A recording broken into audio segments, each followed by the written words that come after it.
Hola a todos, ¿cómo están? Bienvenidos a la semana 73. Hoy es el día 2, hoy es martes de español y el tema para esta semana es ritmo. Vamos a ver cómo nos va. Bueno, listo, comenzamos. Hoy es martes de español. Esta es nuestra semana 73 y el tema de esta semana me costó un poquito de trabajo tratar de definir exactamente cuál era esa palabra sobre la que iba a girar esta semana porque quería dejar el tema lo suficientemente abierto como para que yo entendiera que tenía un rango más amplio por donde moverme.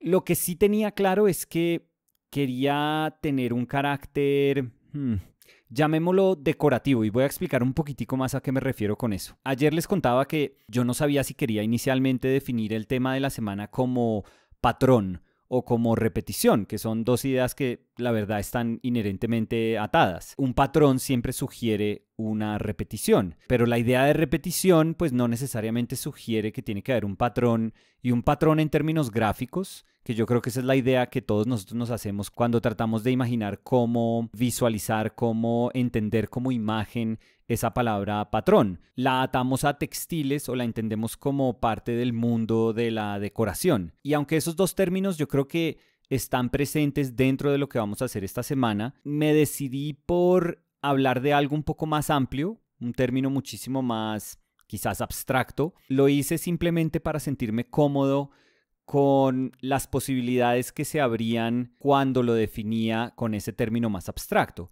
Entonces decidimos finalmente entender esta semana como unos ejercicios que van a girar en torno al ritmo. Y si les soy sincero, esa palabra ritmo, yo que tengo como una historia semi-académica dentro de lo que fue mi etapa de aprendizaje, me di cuenta que esa palabra yo la veía muy recurrente en clases o en escenarios donde estábamos trabajando con la figura humana. Cuando yo escucho el término ritmo, muchísimas veces lo ato a gesto o a los ritmos que hay dentro de la figura humana. Yo conecto la palabra ritmo con lo que es la mecánica del cuerpo, porque en últimas cuando uno quiere expresar desde la figura humana, pues el ideal es que uno entienda o que sea lo suficientemente sensible con lo que está pasando en términos estructurales como para poder utilizar esa información y poder decir desde el cuerpo. Entonces, ritmo era una idea que siempre se ataba a esa coreografía de formas y a cómo la mecánica de nuestro cuerpo tenía un impacto sobre la relación que había entre esas formas.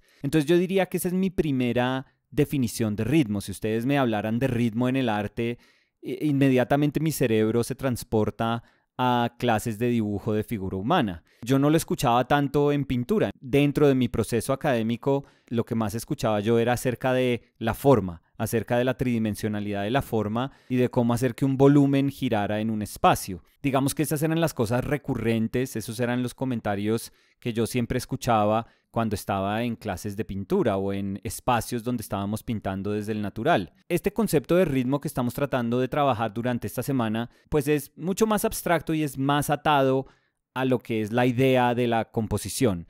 La composición entendida como el recorrido que se genera a través de la disposición de las formas en un plano. Esa podría ser la manera más básica de entender el concepto de composición. En esa idea de composición hay un montonón de recursos que podemos utilizar para que la imagen que configuramos al final pueda expresar con más solidez la intención que tenemos. Es decir, si nosotros queremos que una imagen se recorra con una velocidad y que en el recorrido de esa imagen el observador entienda que hay una jerarquía dentro de esos estadios, podemos entender en últimas la composición como un gran aliado que tenemos para poder comunicar con eficacia y para poder acercarnos en últimas pues a lo que queremos decir. Entendiendo entonces que queremos inscribir esa noción de ritmo dentro de una idea más grande de composición, ahora sí podemos utilizar esas dinámicas, digamos, de patrón y de repetición para tratar de lograr que ese recorrido visual que hacemos como observadores en nuestra obra tenga el tempo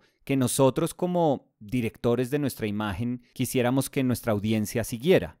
Entonces, con la pintura de ayer, por ejemplo, yo empecé a hablar muchísimo de esa idea de repetición en términos de el eco que puede generarse cuando uno repite una forma, y no tiene que ser una forma singular o una única forma. No estamos hablando de cortar y pegar 100 veces la misma forma, sino esa identificación de una forma y de cómo la replicación de esa forma dentro de la imagen en últimas está generando como una especie de camino, un trayecto que invita a ser recorrido. La imagen de ayer, y esto era súper importante como para la introducción a lo que es esta semana, la imagen sugería que nosotros no tenemos por qué culminar, por lo menos visualmente, con una imagen parecida a lo que son nuestros referentes, así nuestros referentes sean importantísimos. Por ejemplo, la semana pasada con el ejercicio que hicimos desde Caravaggio nos demostró eso. Por el hecho de que nosotros partamos de un artista, y puede ser un artista enorme como lo fue Caravaggio, no quiere decir que nuestras pinturas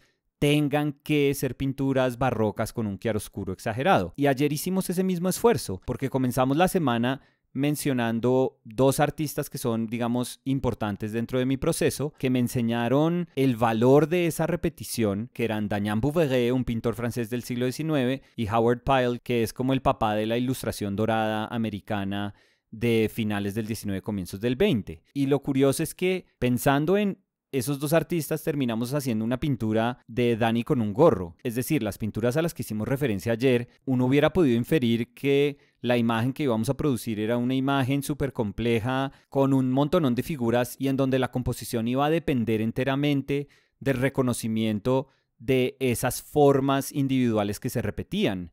Pero no, terminamos haciendo fue una pintura cerca de un gorrito en donde existían casi que dos tipos de patrones, un patrón horizontal, que eran las franjas esas horizontales que atravesaban el gorro, y un patrón vertical que se ajustaba primero al cráneo de Dani, a la estructura que hay debajo, y después a la forma más suave como se acomodaba el gorro, y tratamos de señalar como esos ritmos desde la enunciación de esas dos direcciones cardinales que había en esos dos patrones, el más grande que eran las franjas y el más pequeño que era la construcción, digamos, del bordado de ese gorro. Yo ayer incluso decía que pues no me interesaba hacer el bordado del gorro porque la pintura no era acerca de esa textura, sino que era acerca de ritmos muchísimo más grandes. Y al final del video de ayer yo decía que para hoy íbamos a tratar de hacer algo un poquitico más gráfico. Y esa alusión a lo gráfico creo que es importante porque esa noción de patrón, de repetición y ritmo es algo que viene desde elementos decorativos o que eran entendidos como decorativos.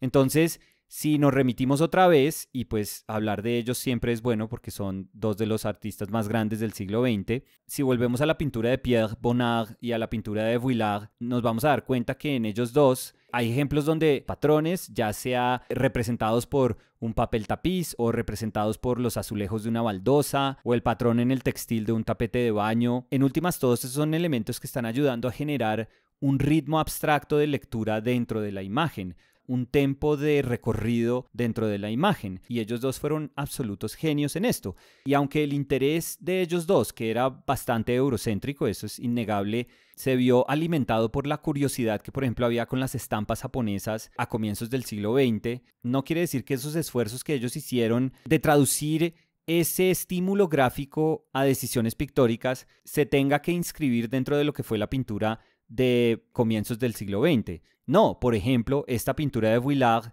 es una pintura que tiene una influencia, yo diría que directa, sobre la pintura de Doron Landberg, que es un pintor americano contemporáneo fabuloso. Pero yo creo que nos podemos dar cuenta que es súper evidente que esta pintura en particular de Landberg y en sí muchísimas de sus pinturas no existirían si no fuera por Vuillard, no podrían ser si no fuera por el esfuerzo que se hizo en ese momento.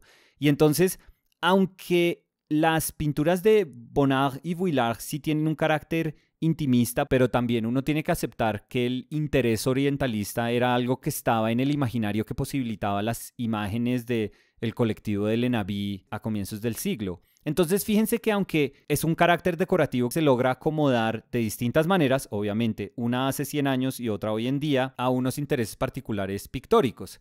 Ahora, no quiere decir que esa repetición y ese patrón siempre tenga que señalar un carácter decorativo y una levedad dentro de la imagen. Por ejemplo, en esta pintura de Jerome Witkin, que es un pintor que a mí me encanta, nosotros hemos hablado de él antes, en esta pintura ese carácter gráfico, esas rayas verticales que hacen referencia al uniforme de prisioneros judíos en campos de concentración, está reforzando el ritmo de esa marcha lúgubre, de esa multitud a la que esta mujer alemana que está en el hemisferio izquierdo de la imagen les está ofreciendo un plato con papas. Entonces, esta imagen es poderosísima y nos demuestra que esos ritmos no necesariamente tienen que ser decorativos. Yo acepto que esa palabra decorativo muchas veces tiende a pormenorizar la imagen. Muchas veces habla de la superficialidad de la imagen.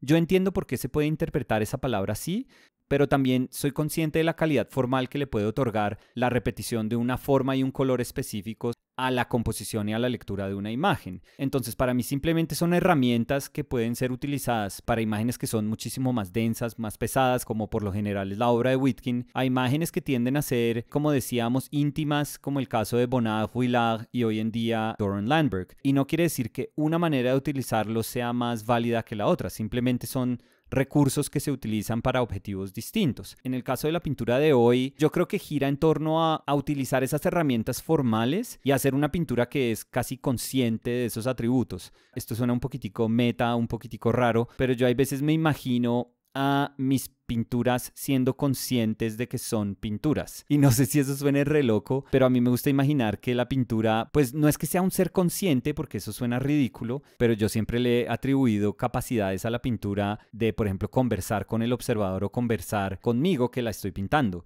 Entonces, muchas veces me imagino cómo sería la actitud de los seres que habitan las pinturas si fueran conscientes de su naturaleza como pintura. Entonces, digamos, en esta pintura de Dani, creo que la manera de resolver esa verticalidad que le estaba otorgando ese patrón rayado de la camisa, pues era una composición piramidal donde ese ápice de la pirámide, donde ese pico de la pirámide en donde está configurado el retrato, está sugiriéndole al observador que se deslice por esos dos triángulos de pelo que se está jalando Dani y que refuerce esa idea de esa base de la pirámide que está construido a partir de todo este patrón. Entonces tiene como un carácter sísmico, pero estático, súper curioso. De nuevo, yo sé que varias de esas descripciones tienen que sonar como inasibles, pero yo creo que uno se tiene que creer ese tipo de cosas cuando está haciendo una pintura, y más cuando pues uno tiene la intención de dotar a la pintura de ciertas emociones que en últimas uno espera que puedan expresar o exacerbar algo que es natural a la imagen. Entonces yo creo que con la composición de hoy se está generando es eso, una imagen que es consciente del uso de patrones para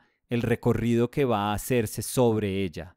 Yo creo que esa es la manera como más simple pero abstracta que podría describir lo que está sucediendo dentro de la imagen. Eso va a ser todo por hoy. Espero que hayan disfrutado el video. El carácter gráfico y decorativo me terminó emocionando bastante desde la reflexión de la pintura de hoy. Entonces quizá mañana vamos a ver cómo podemos volcar eso hacia otro universo y generar una pintura que quizás puede compartir sensibilidades con la pintura de hoy, pero que de pronto la podemos llevar hacia una orilla totalmente distinta. Pero eso va a ser mañana, así que nos vemos mañana. Muchas gracias por acompañarnos. Chao.